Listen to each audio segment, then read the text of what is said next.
What's up guys, my name is Emily and I am with First Choice Property Management.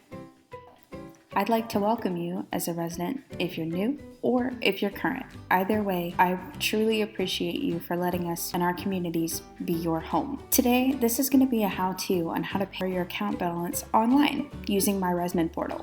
If you're with a First Choice property, you'll use the same thing that we're going to be using today. It's just going to be different property names. And the example that I'm going to use today is Commons McNeese, which is my home-based property. But again, the premise is still the same, so you can use this video as a guide to help you navigate through.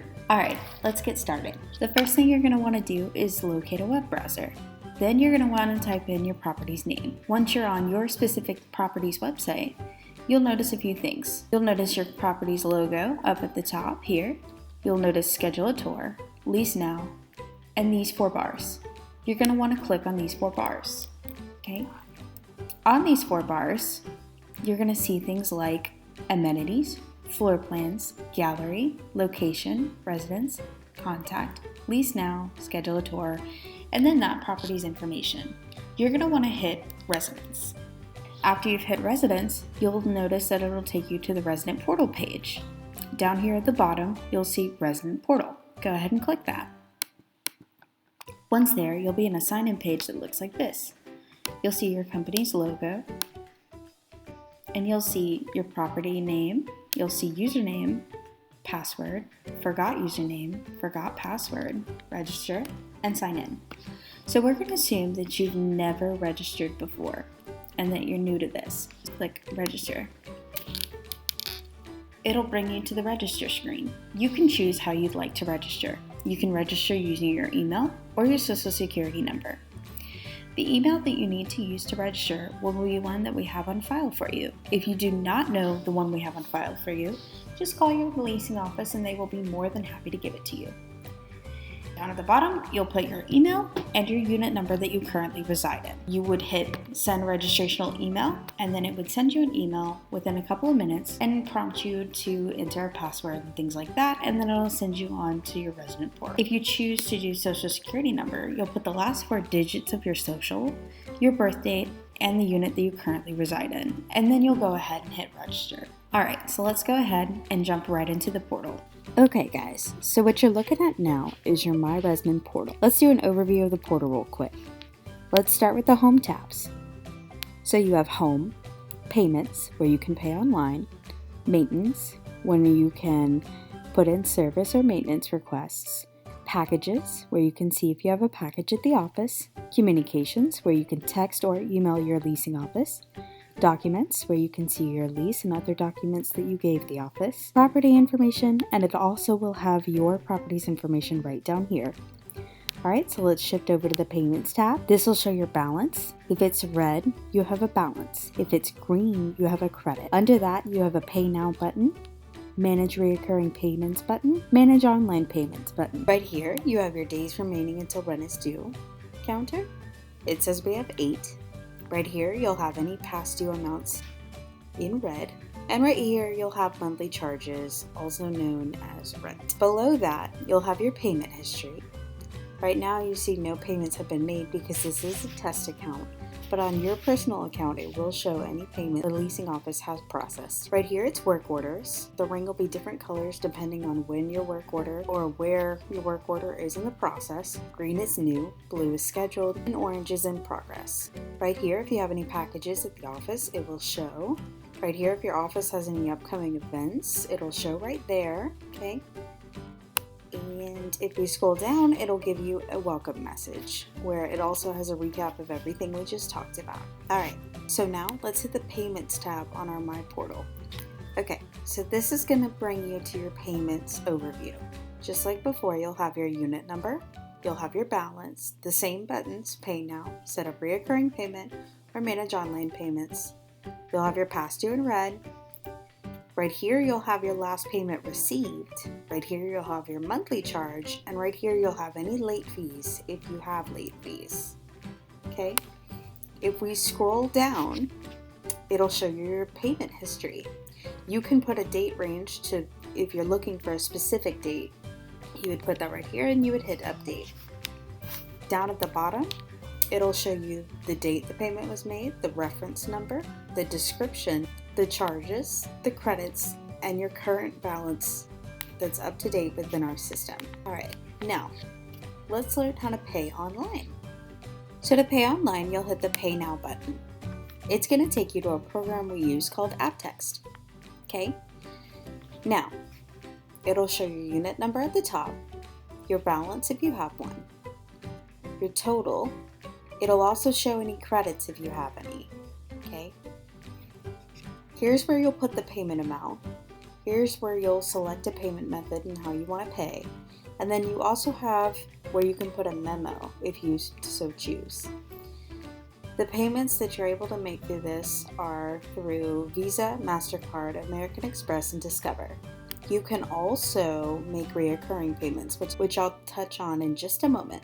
But for now, let's learn how to add a payment method. So to add a payment method, you'll go here to select your payment type. You can add a debit or credit card or bank account. So let's say you want to add a debit or credit card. You'll hit debit or credit card. You'll put the payment method type, the cardholder name, the card number, the expiration date on the card, and then you'll hit Save Payment Method. If you choose to use your bank account, you'll similarly put your name, your routing number, your bank account number, confirm account number, and click the account type, which you can pull it out of your checkings or savings.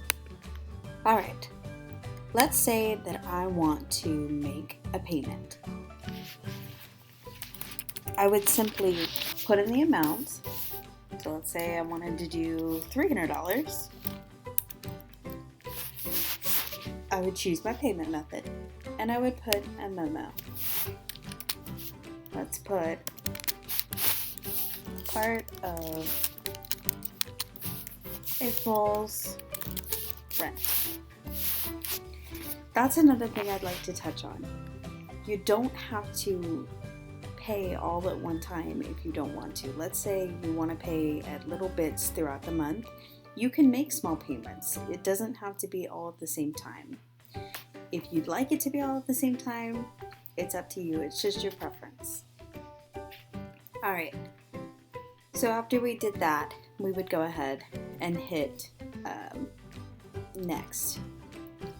But for right now, I would like to touch on making reoccurring payments. So you would hit the Make Reoccurring Payments, and then it would bring you to this screen. Similarly, you'd have your unit number at the top, you'd have your rent that's due, the date the rent's due, and the total. Okay, so if you want to set up a reoccurring payment, you have the option to pay your full balance, or you have the option to pay a fixed amount, like what I just talked about, where you can pay in small amounts or you can pay all at once. It's up to you. You'll add the amount you'd like to pay. You'll select the payment method that you'd like to have it draw out of. You'll select the frequency. You'll select the start month, and you'll select the end month. Next, you'll select the day to pay. You can also have this to where you can hit one time only. And if you choose one time only, it'll just bring you back to this screen. Okay, so now that we have that all tidied away, we're gonna hit cancel. Now, this is your payments page in your AppText. When you hit Pay Now in your Myresman portal, it'll automatically bring you here. These series of buttons are Payment History, Scheduled Payments if you have any, Payment Methods, My Settings, and Notifications. So you can see your payment history, and it would show you your payment history, your confirmation number, the bank or method that you chose to pay it with. You can also see your scheduled payments if you have any, and the payment methods you've used in the past. Also, the option to add a payment method is right there. Okay, now if we go back to home, these two are the same things. It'll just bring you back to the similar screen. Okay, so let's go to home. Then you have My Settings and Notifications. If we go to My Settings, we can select a language preference. We can select a company, which is first choice. It's automatically set. You can put your first name, last name, an email address that works for you, and a mobile phone that works for you. And then you would hit Save My Info. You also have the option to set a 4-digit PIN if you so choose. Now, you can have it notify you to make sure that you're on top of your payments. You can have it email you, or you can have it text you. That way, you never miss a deadline when rent's due. And then you would hit Save Preferences. Alright guys, so I went ahead and went back to the portal. Once again, to bring it all home, this is how you make payments online. And as I stated before, I will put these in another video or different videos. I'm not sure how I'm going to do it yet, but I just thought the payments should be on their own. That way you can review it as many times as you need to with the information that you need. You can always contact your leasing office and they will be more than happy to help you. Once again, my name is Emily with First Choice, and we thank you for being part of our community.